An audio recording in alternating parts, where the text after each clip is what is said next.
Ini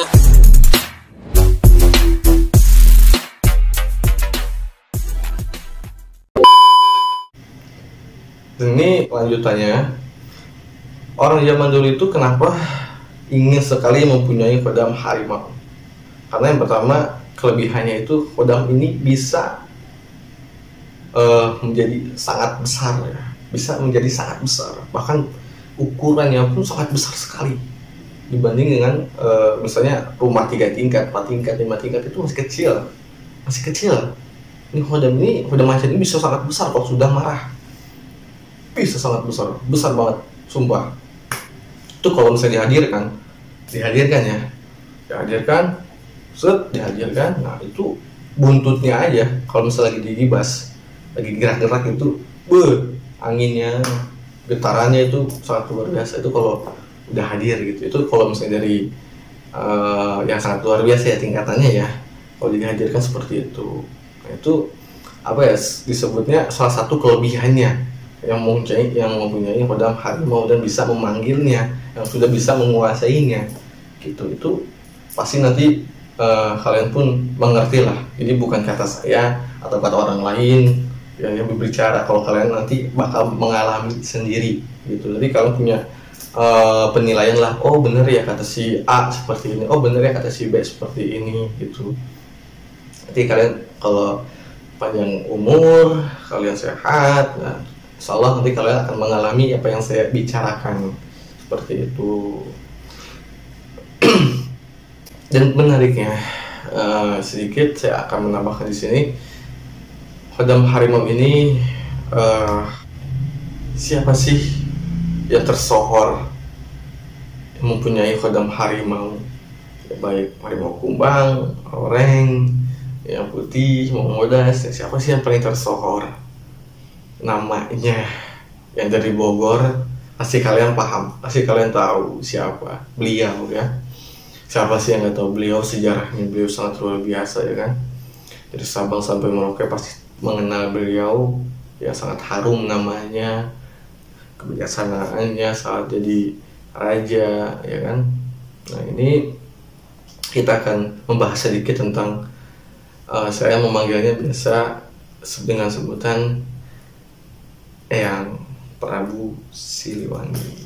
Jadi beliau ini di Pajajaran sangat luar biasa ya, kebaikannya, silih asih silih asuh ya kan kepada rakyatnya, kebijaksanaannya, wibawanya sangat luar biasa.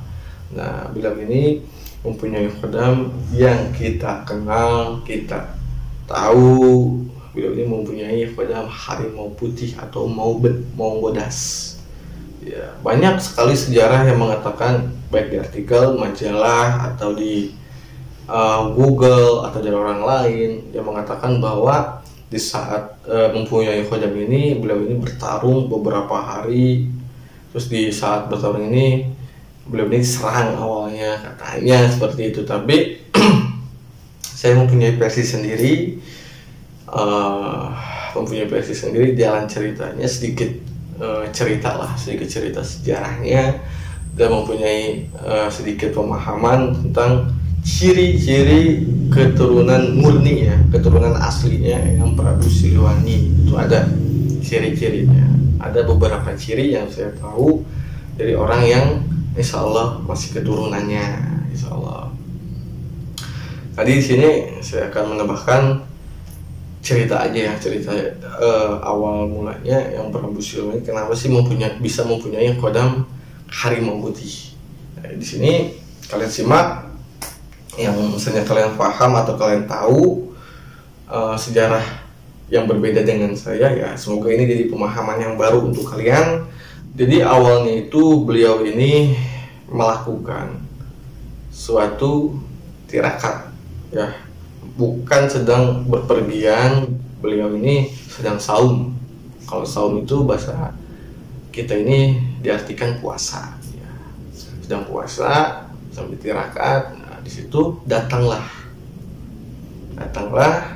gerombolan harimau.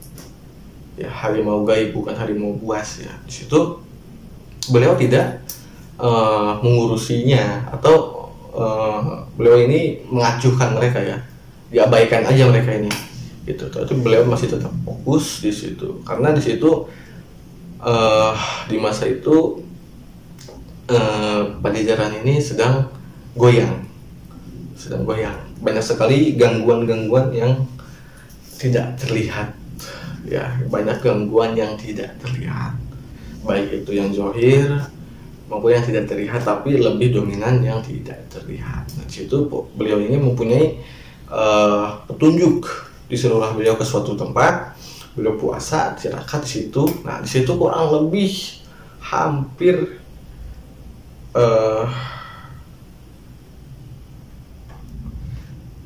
nggak bisa saya sebutkan.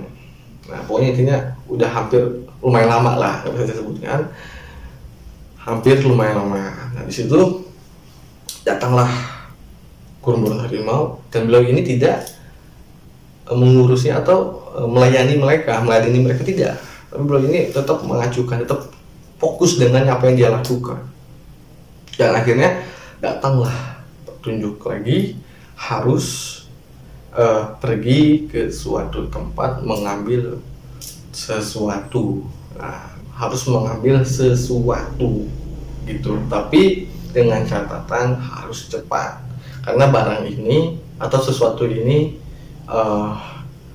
beberapa waktu atau dengan waktu yang tidak tertentu akan berpindah-pindah atau loncat-loncat dari daerah ini ke daerah ini ke daerah ini. Nah, seperti itu suatu barang yang sangat bertuah lah bahasanya. Nah, disitu dia bangun dari tirakatnya, dia selesai dari tirakatnya, barulah di situ harimau ya terjadi percecokan antara beliau dengan si harimau gaib ini ya. Jadi kalau kalian mendengar suara saya terlalu kecil, boleh pakai headset ya. Itu karena beliau tidak awalnya itu tidak merasa di situ itu ada yang punya lokasinya atau tempatnya. Beliau itu menganggapnya di sini itu yang tempat dia tirakat itu tidak berpenghuni, tapi kenyataannya si harimau inilah yang berpenghuni ya, yang penghuninya ini harimau ini. Nah, dan akhirnya di situ ada percecokan, akhirnya sampai diajaklah bertarung. Yang tadinya duel sampai akhirnya harimau ini memanggil bangsanya atau teman-temannya. Nah, di situ akhirnya beliau ini yang Prabu Siliwangi ini mengeluarkan suatu ajian ya, bukan kujang ya, bukan kujang tapi ajian yang mengeluarkan suatu ajian.